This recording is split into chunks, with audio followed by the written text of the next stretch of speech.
Myself, Mr. Mahipal, principal government college Ketri. आज मैं micro economics के अंतर्गत उत्पादन लागत प्रोडक्शन कॉस्ट के बारे में बताने जा रहा हूँ। उत्पादन लागत बहुत एक इम्पोर्टेंट कंसेप्ट है।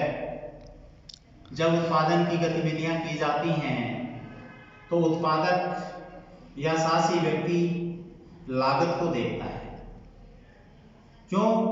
क्योंकि उत्पादक का लक्ष्य होता है अधिकतम लाभ कमाना प्राइवेट सेक्टर में, और अधिकतम लाभ कमाने के लिए वो अपनी कॉस्ट को देखता है, एक्सपेक्टेड कॉस्ट कितनी आएगी और उससे उसकी रेवेन्यू कितनी प्राप्त होगी, क्योंकि उसका जो डिफरेंस है वो उसका प्रॉफिट होता है।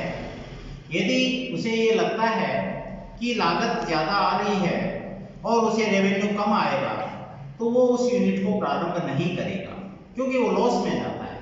इसलिए कोई भी उत्पादक जब उसको आशान्वित होता है, वो उसको एक्सपेक्टेशन होती है कि वो लाभ कमाएगा, कॉस्ट कम होगी और रेवेन्यू ज़्यादा होगी और उसका माल बिकेगा, तभी वो उत्पादन करता है।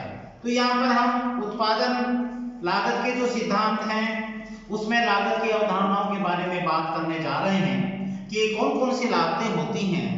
एक होती है मॉनेटरी कॉस्ट, जिसको हम मौद्रिक लागत कहते हैं।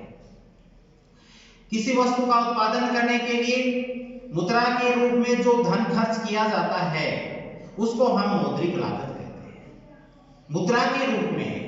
तो मौद्रिक लागत में कुछ मदों को हम शामिल करते हैं, कुछ खर्चे शामिल किए जाते हैं।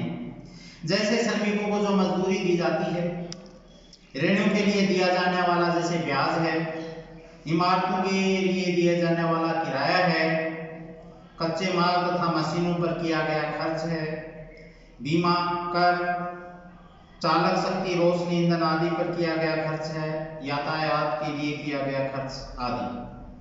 तो इस प्रकार से मुद्रा के रूप में जो खर्च होता है उसे हम मौद्रिक लागत कहते हैं। दूसरी हमारी वास्तविक लागत।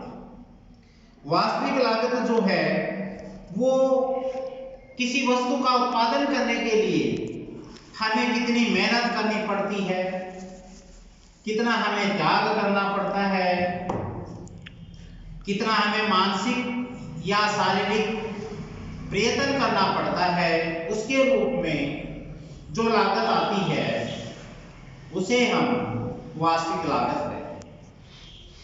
वास्तविक लागत वह लागत है जो उत्पादन के साधन के स्वामियों द्वारा उनकी पूर्ति करने में कष्ट, दुख, परेशानी आदि के रूप में उठानी पड़ती है। तीसरा है व्यावसायिक लागत या लेखाक्रम।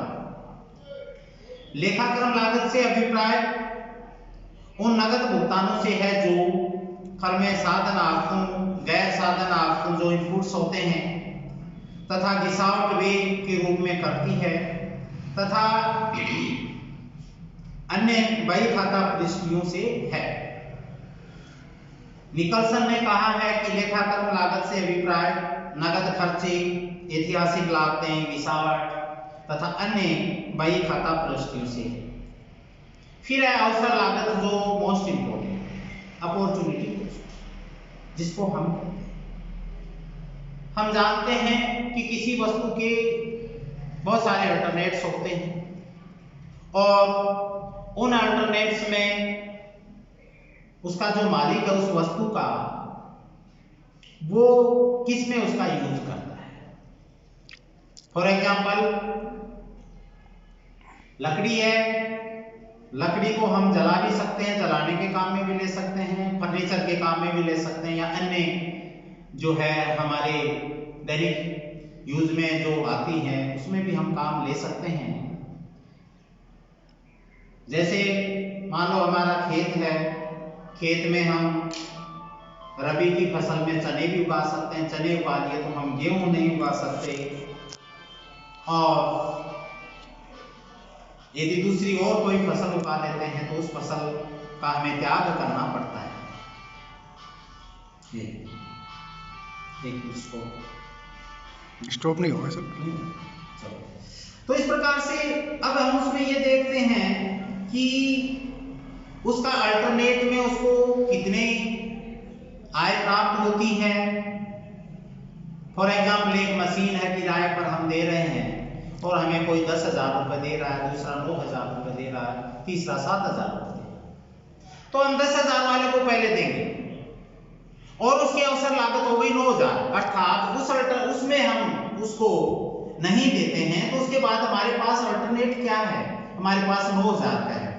तो इस प्रकार से जब हम किसी वस्तु के उत्पादन पर मुद्रा की कुछ मात्रा खर्च करते हैं तो मुद्रा त्याग करना पड़ता है।